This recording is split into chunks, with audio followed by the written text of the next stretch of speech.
All right, welcome back. That was 10cc. I'm Not in Love. I saw a documentary on this song, the making of this song, a couple of weeks ago, and I just had to run it tonight for the bumper music. So there you go, 10cc. Our guest tonight, Randall Carlson. Now, I want to thank everybody for the questions in Twitter. I've got a few more, but if you've been listening closely and following the show on Twitter, then you know that I've been popping these questions in all throughout the show tonight. You can follow me on Twitter at JChurchRadio. It's that simple. Any questions or comments, post it right there. And like I said, you're lucky. I'll read it right there on the air. Our guest tonight, Randall Carlson. More of your phone calls when we get back. Stay with us. Welcome back to Coast AM. I'm your host, Jimmy Church, sitting in for George. And, yeah, he's up north with Tom and doing the UFO con up there. But it is Friday night. That means open lines. Our guest tonight, Randall Carlson. Now, after we go through these phone calls, we're going to go and check out. I want everybody to go over to the Coast to Coast AM website and click on the show's notes there, and you will see a collection of images that Randall has sent us, and we're going to go through all of those. And what's interesting is you look at them and cycle through, they kind of tell their own story. So we'll get to those right after the break. But, Randall, you ready for some more phone calls? Sure. Before I do, I would just like to quickly throw in that, there's going to be so much we can't cover tonight, but if folks are interested in learning more, there are two websites that feature a lot of this information and a lot of my stuff. Geocosmic Rex, geocosmicrex.com, and sacredgeometryinternational.com. Lots of material and articles and images and video clips and things can be accessed, both of those. Also, I'd like to recommend Magicians of the Gods by Graham Hancock. Oh, of course. Of course. Yes. Well, you're giving away, Randall, you're giving away all of my secrets. See, if everybody starts doing this, they're going to know where I get my stuff from. You're killing it. Well, see, there's a couple of chapters in Magicians of the Gods devoted to mine and Graham's trip together. And right. When we get to the images, a lot of that stuff is the places that I took Graham so that he could see for himself, the lands, the great floodlands of North America, and begin to integrate that into his thinking about catastrophism in ancient times. So, yeah, it'll be fun to get to those images. Yeah, no doubt. And I'll say this. I was talking to Graham. I want to say this was it was about 2 months before Magicians was out, right? And I'm talking to him on the phone, and he says, Jimmy, this book is the one. Right? And I said, really? He goes, I cannot stop writing it. And he goes, the work and the travel that I have done with Randall Carlson. And I'm like, here I go again, Randall Carlson. It's the truth. And he was so proud of the work that you two did together. So absolutely, Magicians is one of the books that everybody, I highly, highly recommend it. All right, let's go to Wild Card. Let's go to Wild Card 3. Thomas, right here on the West Coast, La Jolla, California. Thomas, welcome back to Jimmy, Coast. How are you? Hi, Randall. And Thomas. Randall, your information is refreshing and spectacular. My question for you, Randall, it seems to me that after a catastrophe, maybe the most important thing you could do is to illumine and initiate humanity. And again, it's just my opinion, but it seems like the temples, Göbekli Tepe, Giza Plateau, the cathedrals are all places of personal initiation to open up your inner faculties, to open up your heart, increase brotherhood and sisterhood, to open up the third eye, which would be remote viewing, to expand your paranormal perception. And I wanted to ask you, Randall, you're a Freemason, so you've been through the initiation of Freemasonry, and it seems like the temples, sacred geometry, all of this is non-verbal. It impacts you psychologically. It raises you to another level. You can't help it, And so I was wondering if you would speak of that. I don't know if you're at liberty to speak of the Freemasonic initiations, but if you could speak about temples, cathedrals as teaching instruments, as initiatory instruments, so to speak, to raise humanity to a higher level, particularly after a catastrophe. Thank you for the phone call, Thomas. And you know what? That certainly Randall is the guy to answer that. Randall, give us all the secret Freemason stuff right now, live on the air. Well, I'm afraid there's, the more mundane things aren't really secret anymore. I mean, anybody can do research and find out. I think that there's another level of secrecy, though, that kind of gets into what the caller was just talking about, and that is that, there is a science, and I think it's a science of transmutation. These temples were instruments of alchemy, in effect, and they integrated a very sophisticated knowledge of geometry and material science, astronomy, geology.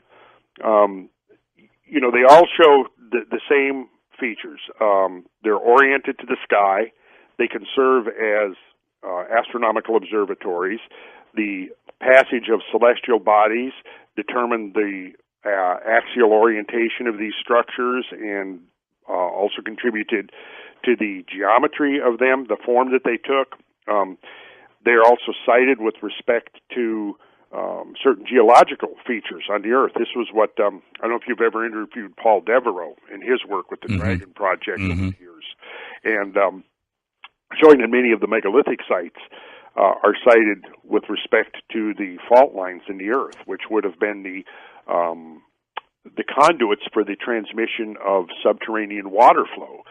Then when you go to the work of Guy Underwood, who looked at many of the cathedrals and discovered that many of the cathedrals and sacred temples were built over the intersection lines of underground water courseways.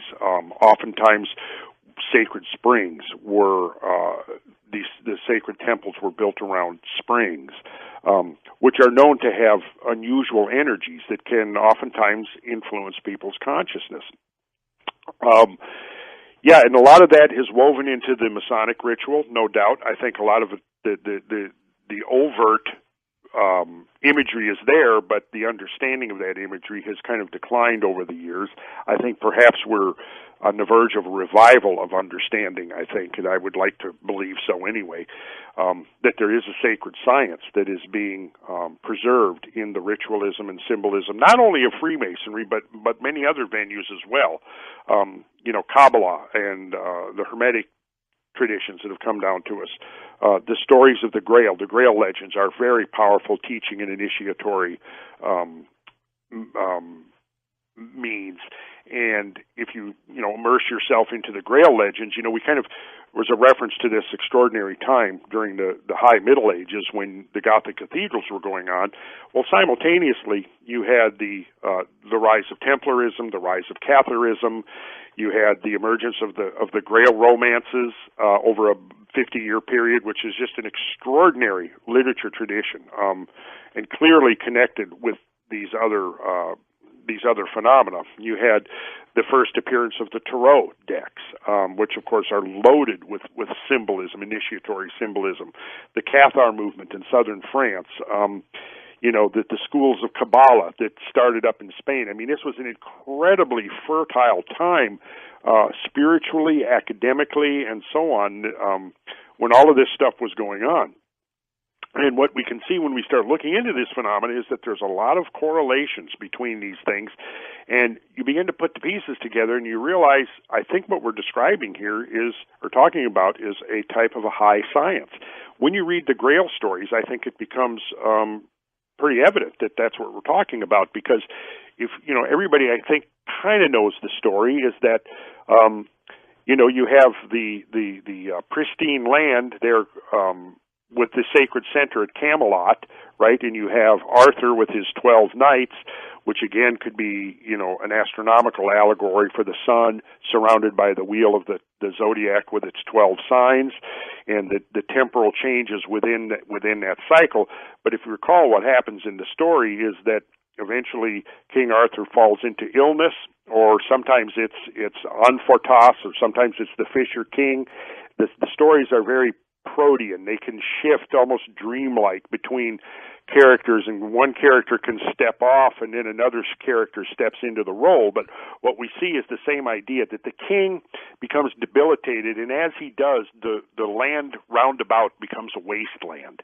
And the way to restore the king and the kingdom is through this technology of the Grail. The knights have to go on this quest, which I think is essentially a cosmic allegory, to find this Grail, because in order to find the Grail is the remedy for restoring the wasteland to fecundity and fertility.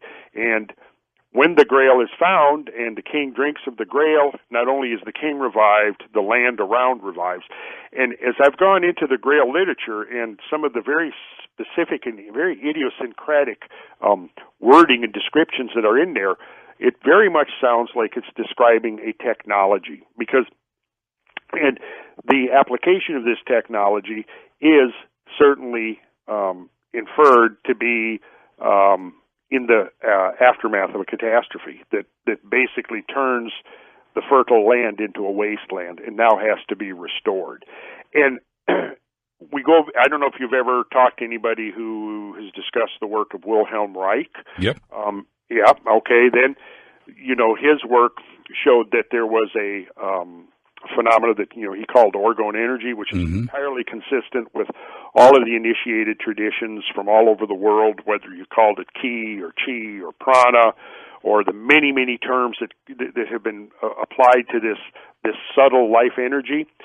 Well, he took it to the level where he began to see how it played out not only in the human organism but the planetary organism. That's right. And he saw that the life energy was related to the movement of planetary water, which was to me a very profound thing, because it ties right back in with the idea that the ancients were locating their sacred centers with respect to the patterns of underground water. And what Wilhelm Reich seemed to find was that the water moving underground, particularly under pressure, seemed to set up fluctuations within the ambient energy fields up on the surface, and that people who had been initiated or trained or were naturally sensitive could experience those changes and could actually have a change in consciousness as a result.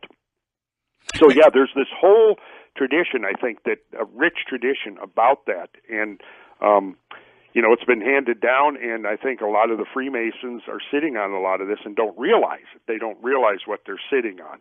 But, in Freemasonry, they refer to themselves as custodians, or caretakers in effect. And I think a big part of it is caring for this knowledge that has come down from ancient times through those groups we were talking about earlier, from the Dionysian artificers to the Roman Collegium to the Mithraic phenomena, the Kabiri, the Comachines, then down to the Middle Ages with the Masonic lodges, the Templars, the Troubadours, the Grail romances, and then the rise of late Middle Ages with schools of alchemy and Kabbalah, and then finally the emergence of modern Freemasonry. And where we're at today, I think, is that many of these strains, the analogy that I use or think of in speaking about underground water is that, water will oftentimes move through subterranean conduits, and then it will emerge to the surface in the form of a spring.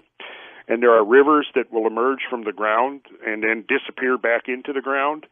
And I kind of think of the stream of knowledge, initiatory knowledge, as being very similar to a subterranean river, which oftentimes flows beneath our feet, and we aren't aware of it. But then, when the time is right, when whatever cosmic forces are aligned auspiciously, or whatever signal, the underground river emerges, affects great changes in all kinds of things, and then it disappears again. And that's what we see during the High Middle Ages.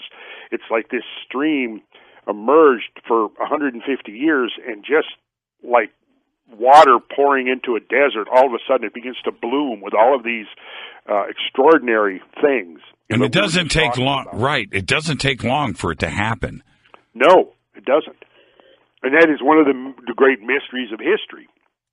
Is one of the things I've thought about over the years, and again come back to this idea that there has perhaps been a tradition of knowledge transmission, that there have been custodians and caretakers of knowledge, and when the time is right, they come forward with their knowledge, and usually I think it's accompanied by signs and omens on the cosmic level that are suddenly begin to wake people up. And I can tell you this, if some of the things that were to occur again, as we now know have occurred in the past, simply because of the record of eyewitness accounts and the effect on people's state of mind, their attitudes, their consciousness, when the sky becomes active and things happen, it can have a profound effect on the psychology of the human species. I'm totally convinced of that.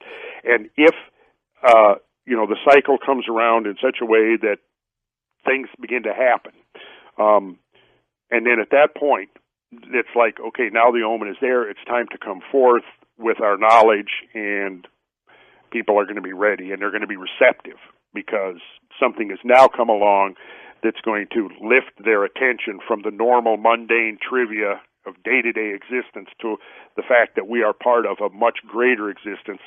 I use the term a cosmic ecology, because we are this planet is part of a cosmic ecology.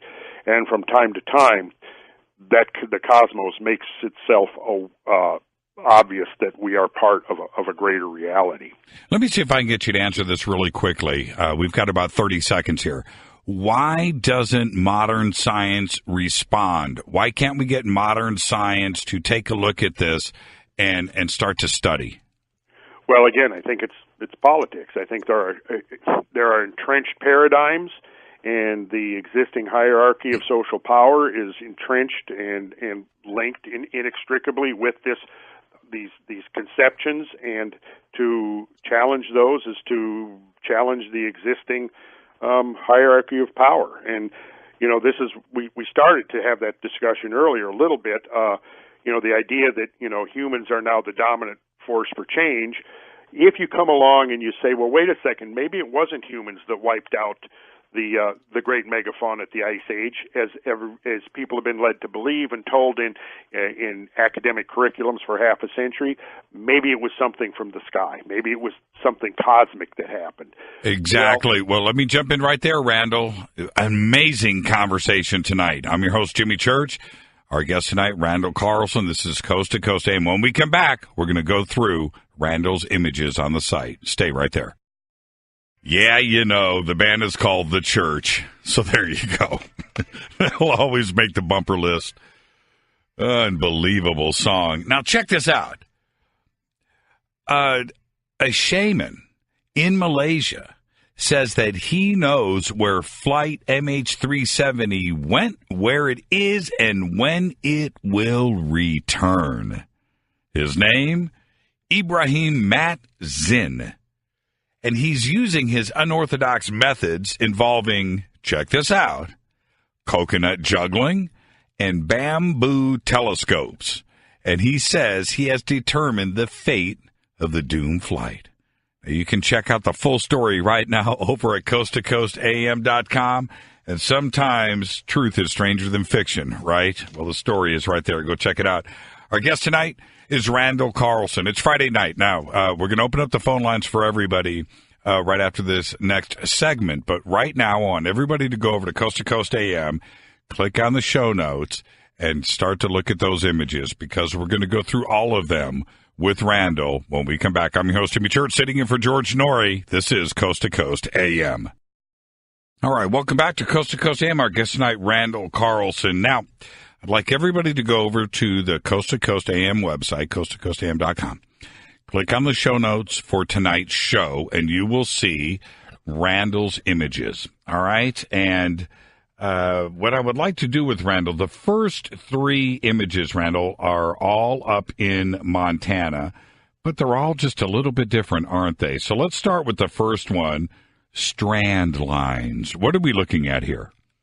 Well, you see, this is a mountain just outside of Missoula, Montana, called Mount Jumbo. And what you're seeing there is fossil shorelines going up roughly 1,000 feet above the valley floor. And this was evidence of a gigantic body of water that impounded in the mountain valleys of western Montana at the end of the last ice age. And this is usually attributed, if you look in the typical literature, this will be described as Glacial Lake Missoula, and you will see that there is an explanation for this, which is basically that there was a giant glacial lake, what would a geologist would call a pro-glacial lake, meaning it was in front of the glaciers that, were covering all of Canada and the Canadian Rockies and extended south into northern Montana and Idaho and Washington State. Right. And the usual explanation is that there was this large ice dam in the Clark Fork River Valley, right about where it crossed the Montana-Idaho state line, and that this ice dam held in this gigantic body of water, which according to some studies was more than 600 cubic miles of water. I don't particularly believe that scenario, and I think there's more and more evidence accumulating every year that contradicts that scenario, showing that what we're really looking at is not just a large glacial lake sitting there passively in the mountain valleys, but a gigantic meltwater flash flood that actually came down through out of Canada and swept over the Pacific Northwest on its way to the Pacific Ocean. So what we're seeing here is, in that first images, are the shorelines left over by this massive body of water that temporarily filled these valleys and then drained off to the Pacific Ocean via the Columbia River Valley. And in this route to the ocean, it left a very distinctive suite of landscape features, such as we see in both in this image, they're quite prominent in this image, the shorelines. But if you follow the pathway of these floods, you'll find many places where you can actually trace the shorelines where the water passed through. What's the elevation? What's the elevation here, Randall? How deep would this water have been? Well, right here, the water would have been roughly 1,000 feet deep. That's crazy. Right in this particular location. Right. The top strand line or shoreline is at about 4,200 feet above sea level, and I think the valley floor, the Missoula Valley floor, is at about 3,000 to 3,200 feet above sea level. So right here, the water would have been about 1,000 feet deep. So that last little piece on the top would have been, in effect, an island. Would have been an island, yes, in the midst of a very turbulent sea. Right. Incredible. Okay, the next shot, which is in Camas Prairie, Montana. Yes, so the water that filled the basins of the Lake Missoula, and I would highly recommend anybody who wants to get a better view of this to go to Google Earth, because you can see a lot of this phenomenon on Google Earth. And then, of course, again, the websites have a lot of this material with video clips and images. We have drone clips up there and overflight images. Like this next image that we're looking at, that was taken from an airplane a couple of thousand feet up. And basically what we're looking there is anybody who has ever walked on the beach or walked along a creek or a river on a sandbar and seen the ripples, we've all seen that. Right. That's what we're looking at here. But we're looking at it on a mega scale. If you look out right there, like in the upper third of the image, coming off from the left, you see this kind of tongue, kind of a hill with a ridge coming up, kind of a flat. That's actually a delta. And, a delta is basically like a modern delta, is where a river enters the ocean. The river is moving water. It enters the ocean. The river is carrying sediment, and it enters, or any standing body of water. Okay, it will build a delta because as the material comes out, it then is deposited in the still water and builds this delta. And what we see here is a delta, and in front of that delta is a giant ripple train which is essentially about 8 miles long.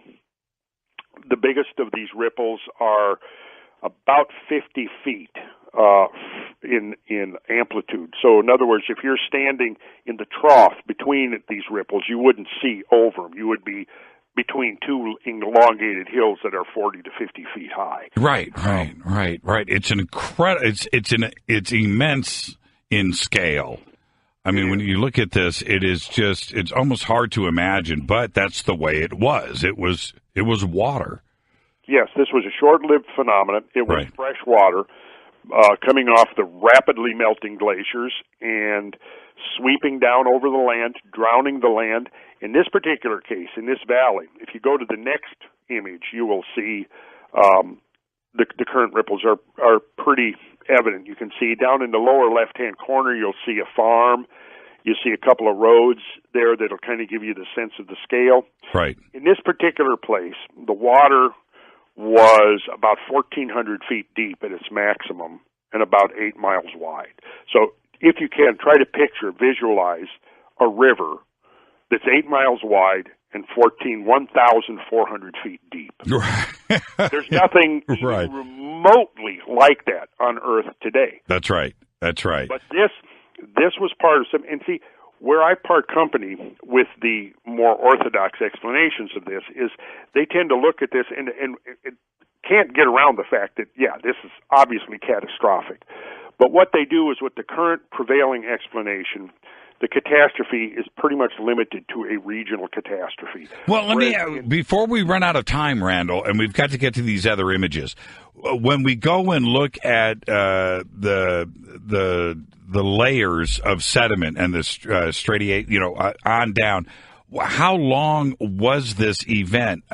Because when we look at rocks and layers of sediment, we can judge 100 million years, 50 million years, 20, what are we looking at here for a period of time?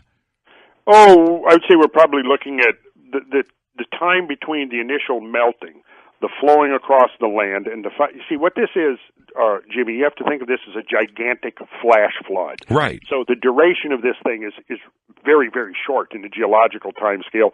I would say it was probably no more than a few weeks to a month or two. That's exactly my point. It's just absolutely incredible. Okay, let's jump to this next one, Dry Falls, which is about as dramatic. Well, the next four images are before we get to the boulders. But this is very dramatic, and very quickly, what are we looking at? Well, we're looking at a massive water eroded feature. As we're looking at this, the first image, the water came from the top of the screen towards the viewer and would have run off. We're facing north, basically, in this image, and the water came from the north. Right. And it's right in this particular place, the water flow was about 5 miles wide and 400 feet deep. But this was just one flow out of dozens. But this particular flow, like I said, but the thing about this that gave it so much power was it was moving very fast. It was perhaps moving at 50 or 60 miles an hour. Right. So at the peak of this flood, the cliff we're looking at here is about 400 feet in height. So the water depth over the entire scene here would have been submerged under this water flow. The depth of the water would have been about 400 feet, so it was roughly the same as the height of the cliffs. And for anybody who's listening who's ever been to Niagara Falls and seen Horseshoe Falls on the Canadian side, if you were able to turn off the water, what you'd have is this horseshoe-shaped alcove like you see right here. With the difference, of course, is that this is many times bigger than Niagara, as by looking at the next image, this is taken from the air, but the next image is taken from the ground. Mm-hmm. And I have put in a little thumbnail there of Horseshoe Falls of Niagara at the appropriate scale, so you can see the difference in size between the modern Niagara and this Dry Falls. Yeah, that's the image that's in the middle, everybody. You can go and look. That's Horseshoe Falls in Niagara there. For scale, I would say this is roughly twice, right? It's actually 2.5 times the height. Right. Horseshoe Falls. Incredible. Okay, let's go to Potholes Cataract. Okay, that's another example of a gigantic cataract created by another flow. Now, This one, if you look down, there's a valley in the upper left. That's the Columbia River Valley. The water came from the lower right, moving towards the upper left. It poured over, and it did the same thing. What you have to picture is this water pours over the cliff. The force of the water is plucking giant boulders right off these cliff faces, and what it does is it's called a receding cataract because it's eating its way right back upstream. And if you look in the middle of this, both images, the previous one of Dry Falls, you can see a little bit in the upper right what is called a rock blade, and you can see it very prominently in the image of Potholes Cataract, which is that single linear length of rock that separates the two alcoves. Had the flood continued for probably no more than a few more days or a week or two, that rock blade would have been gone. It would have been completely eroded away. What we're seeing here is a fossil feature that was created by these gigantic, extremely powerful, energetic currents of water flowing over the landscape, quarrying this rock, eroding the land, and then suddenly ending as quick as it started. And when it ends, basically, wherever the state of erosion and sedimentation is at, that's where it gets left. And in the 12 to 13,000 years since these events happened, there has been no force on this planet that has really been powerful enough to significantly modify these features beyond the way they were left 12 and 13,000 years ago. Now, in this, the last three shots of the boulders, the first one, is that you and Graham, by the way? No, that's a couple of fellas that were traveling with me. Actually, I have some great shots of Graham. Actually, on one, he went up on one of the, I wish I had sent it to you. He's up on top of a gigantic erratic boulder. So when we're talking about erratic boulders, we have about 4 minutes left here, okay, Randall. So I want to get this in.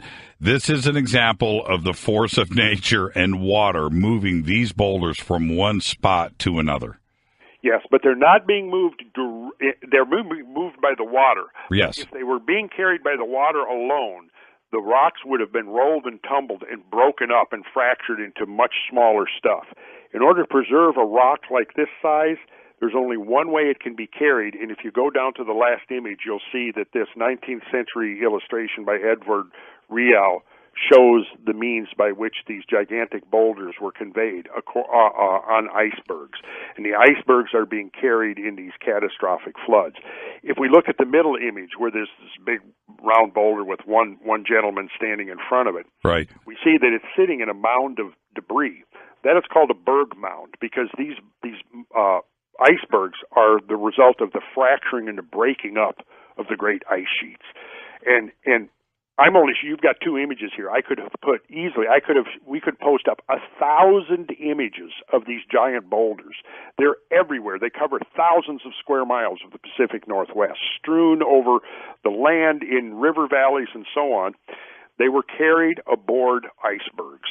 And so we have to come up with some scenario that can simultaneously melt huge amounts of ice, fracture the ice into tens of thousands of icebergs, and then load those icebergs with gigantic boulders such as you see right here, transport them hundreds of miles over the landscape, and then deposit them, set them down in the landscape where they now sit 13,000 years later. When you're looking at that middle picture, what you see is that it's sitting in what's called a berg mound because these icebergs are not clean ice. They're loaded with gravel and debris and so on. So if one of these icebergs being carried in the waters of the flood, when it finally comes to ground and melts away, in its location, it will leave a mound of debris. So that's how we know that these are iceberg transported. And also the fact that being transported in the water, they couldn't be preserved like this. So if people look at this last image, I found that in an old 19th century geology text, and it perfectly depicts the phenomena we're talking about here. But now you have to picture that you're looking at what could be in this Rial's image here, what would be one flow out of dozens and dozens of flows emanating off the ice sheet.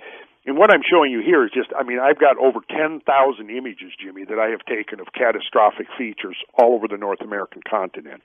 And If you go, this is west of the Continental Divide. If you go east of the Continental Divide, you can find evidence there of gigantic water flows that fed in and created what is now the modern Missouri River Valley. Absolutely incredible. Absolutely. Absolutely incredible. And Randall, I just got this tweet tonight. It's from someone named Brentwood. And he says, I wonder how someone grows up to be as smart as Randall Carlson. I want to think. I think it's an accident of nature. I so look forward. I'm going to extend the invitation now. We've got to get you back on Coast to Coast, and of course, we'll get you back over on Fade to Black. But we've got to continue this because tonight's your first time on the show. We have way too much information to cover, and then when we bring you back, we'll stay focused on one subject and go deep. And you know what? We went through the show tonight, and we never brought up aliens. Can you believe that? Somebody tweeted, I don't know if Randall wants to go where aliens go. I said, oh, yeah, he will. Randall, thank you so much. And someday we'll discuss aliens, Jimmy. Yes, we will, Randall. I promise all of you, the Coast audience, Randall Carlson. Go to Sacred Geometry International. His links are over at Coast to Coast. AM.com. I almost said JimmyChurchRadio.com. We'll get to that in a bit. Randall Carlson, you are the very best. Keep rolling that rock uphill, Randall. Thank you so much. We'll be right back with your phone calls. It's Friday night. This is Coast to Coast AM.